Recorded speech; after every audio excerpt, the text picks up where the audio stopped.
sister and brother surfers of the binary ocean. Joseph here, sup. In this video, we're just gonna fix some more compile time or compile mode bugs.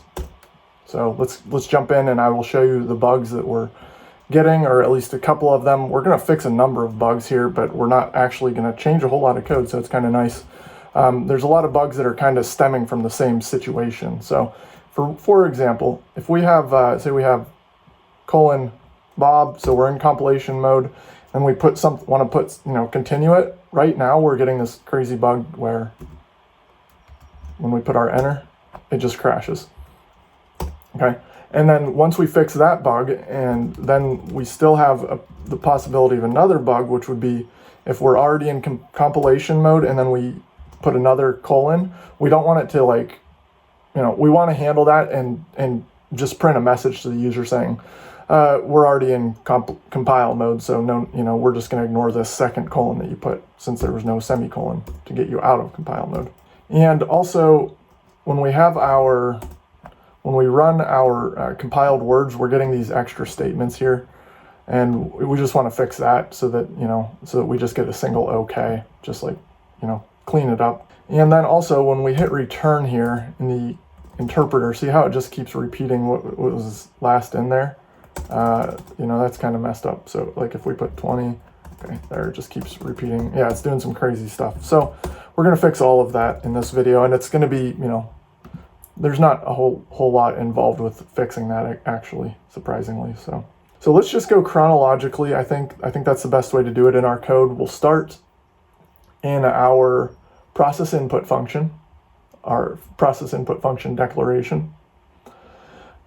And we have if compile flag equals true, and then we have if input equals compiler, print compiled words, else if input equals semicolon, then we want to end compile. Now we want another else if in here. So let's just put an enter there and then put an else if. And in this else if, we want it to be else if input is equal to colon, right? So this is going to fix our colon issue. And we just want to do print already in compile mode, ignoring operator. Something like that works, okay? And we get rid of that, just clean that up. And then, so we're getting, let's see, I don't know if, let me scroll back up and show you some of these errors. If you look at this error, oh boy, here we go. Index out of range, fatal error, index out of range. So that's what's causing a lot of problems. And that's because we're looking at an array and we're looking at an index that is not actually in that array at this time.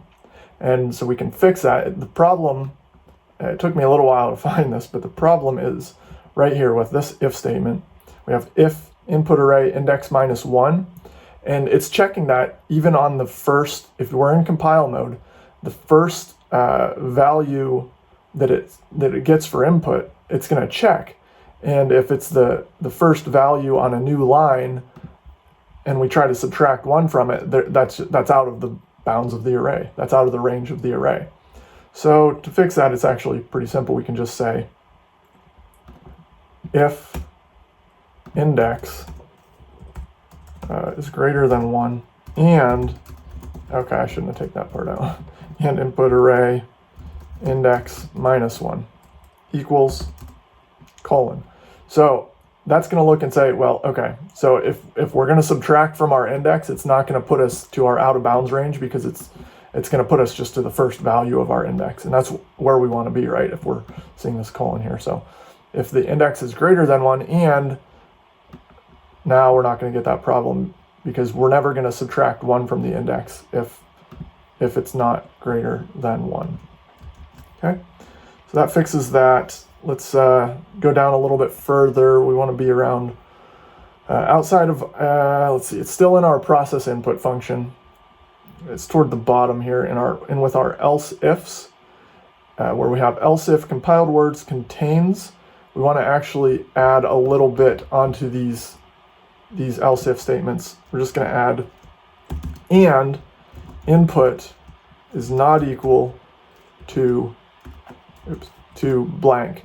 And that's going to fix that issue where when we hit enter, it just prints OK, like it sees. Let me just show you that real quick again. It's going to fix that. So we got it there, and then we need it here as well. Input not equal to blank. And so as long as there is input, you know, if there's no input, then we don't want to bother with this stuff. And we want to get rid of these print exists and dict statements. We don't need those anymore. Those were more for just working on our, you know, seeing where we were at as we were running things.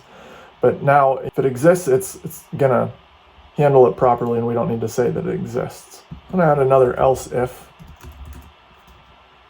input equals, so this is just straight up if the input equals blank. So, you know, if the compiled words list doesn't contain those, then it's going to move down, and just if the input is just regular old blank, we just want to kind of, you know, we just have it there now. So we're handling that instead of letting it just go down to this else statement, which is going to say no matching word in dictionary. And then let's add 4. And that we might get rid of that too at some point. That's just going to be to help us. It's probably a good thing to keep in there. So now if we look for Bob before we put it in, no matching word in dictionary for Bob. And then finally, the last thing we want to fix is just to clean up. We can get rid of this by, and we'll just make this, because so I thought for a while about this. If you put by, BYE, in a compiled word, we probably ultimately, I guess, want it to close the program. It's not doing that right now. So for now, we're going to put compiled word contains by ending crux4 just to remind us. But if we actually run it here, I'm pretty sure, like if we put 2020 plus and then by, so you know, you would think it would add 20 to the stack, add 20 to the stack, add the top two values of the stack together, which would put 40 on the stack, and then it would close the program. But instead we get error running compiled word. So I think we got to do something with handling it when we're in.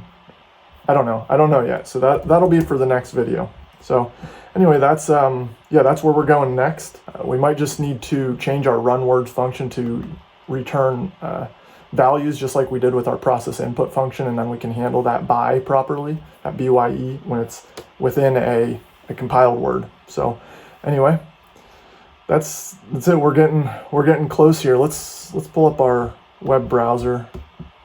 All right, so here's our write yourself a fourth. We have compile mode. Once that's implemented, we want to implement a way to compile immediate words, and we have this site talks about compiling immediate words. So if you put the definition and then immediate, it basically it runs it right then instead of it puts it in the compiled words list, but then it also runs it. So that should be fairly simple, I think, to implement that. I could be wrong, but it seems like it wouldn't be too crazy.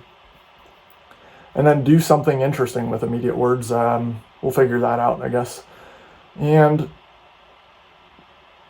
then we want to add words for parentheses so that we can comment things out when we do our compiled words. And then we want to do some flow control.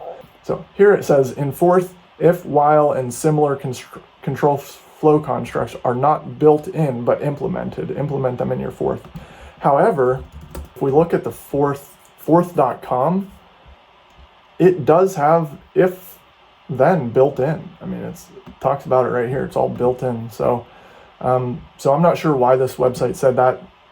Maybe that's what used to be how things used to be, I guess. I don't know, but we can just build it. We're going to try and just build it right in with Swift, build it into our dictionary here. So that's what we'll be doing, and after that we'll be wrapped up. So anyway, thank you guys for watching. Hope you're enjoying this fourth series here, and peace out.